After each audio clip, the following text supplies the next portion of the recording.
Dear Mr. Ace, ako si Nela. Sa akong kaugalingon, makaingon ako.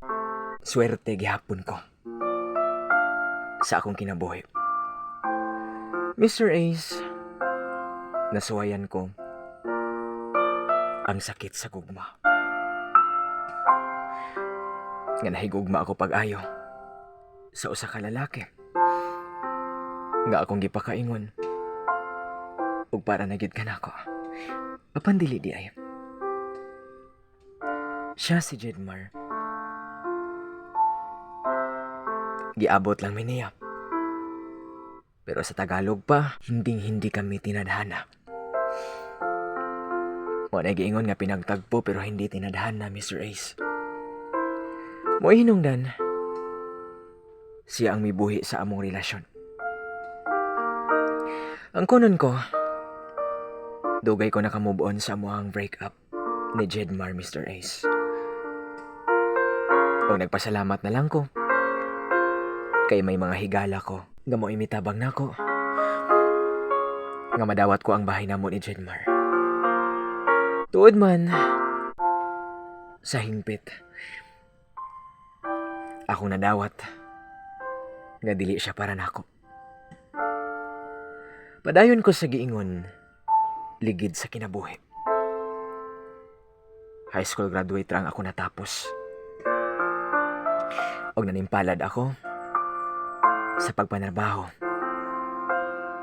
Nagtuon ko isip massage therapist. Og maon ni ang akong panginabuhi. Hangtod nga wa ko damha nga may usa ko ka customer nga magpangita sa akong masahe. Siya si Joseph. Nagkahigala mi kay halos permis siya naa sa akong gitrabahuan nga masahe. Ulitaw siya. Og iyang gisaysay na ako ang iya usab nga kaagi sa usa ka relasyon. Kasluno na siya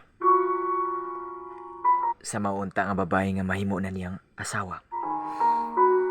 Apan wala kini mahinayon, human mi uban kini. Sa giingon pa, laing binuhat. Og sama ka nako, dugay sab siyang nakadawat. Abi mo, may kaugalingon na unta silang bay, og yuta siyang mamahimong asawa. Sa akong hunahuna, nakaingon ko, sayop kayo ang mamahimo na unta niyang asawa. Nganong gibiyaan siya ni ini. Og nimbuhi sa ilang relasyon. Ay parehaman mi ni Joseph. Nga way swerte sa among kinabuhi. Kung baga kung walay swerte sa amo ang mga binuhat nga gimahal. Nagkasinabot kami. Og hangtod, misantop kaming duha. Sa panaghubog, wa na mo tuyo Mr. Ace. Dunay nahitabo na mo ni Joseph. Og among gisawaan ang kainit sa among usag-usa. Human sa tanan, nakurat ko nga miingon siya. Naibog na ko na siya nako. Mr. Ace sama sa gibati niya. Mausa ba akong gibati nga niya? O kay nagkahigugma ay me. Hinungdan nga nag-uyab gid mi ni Joseph. Dili malikayan ay mga tabi nga among mabati. Nga nasa palibot. Apan wa kami pakialam. Kay mga tao lang kini. Nga way mahimo sa ilang kinabuhi. Kung dili mao lamang ang pagpanghimantay sa kinabuhi sa uban. Malipayon kaayo ko sa kiliran ni Joseph. Kinbisan ka usa.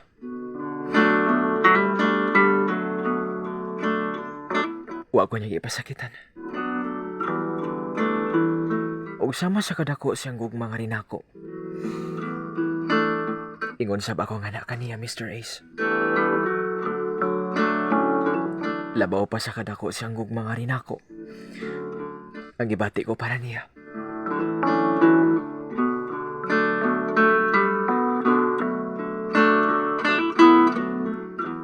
Ning mag-uhay pa lang, nga milabay nga buwan. Nagpakasal kami ni Joseph. Saksi ang mga tao sa among palibot. Kung unsa kalalom, ang among gugma sa usag-usa. Ug mabdos na usab ko sa among anak ni Joseph.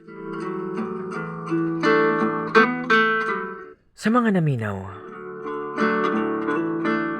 bisan kapila man kamo masakitan, di man ipirme, nga dili magdugay ang maong kasakit.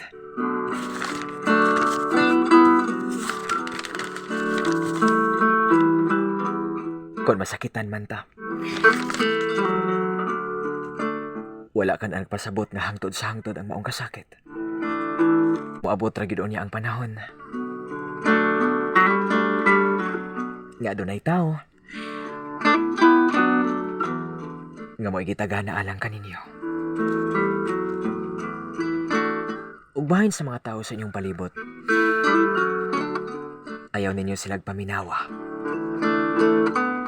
Kay dili sila makatabang kaninyo, kun dili ang inyong kaugalingon. Ang makaayo sa inyong gibate. Mr. Ace, dinhi na lang kukutob. Daghang salamat sa imong paghatag o pagtagad. Imong magtatampo, Nela. Ug more power ning imong maanindot nga programa sa gugma.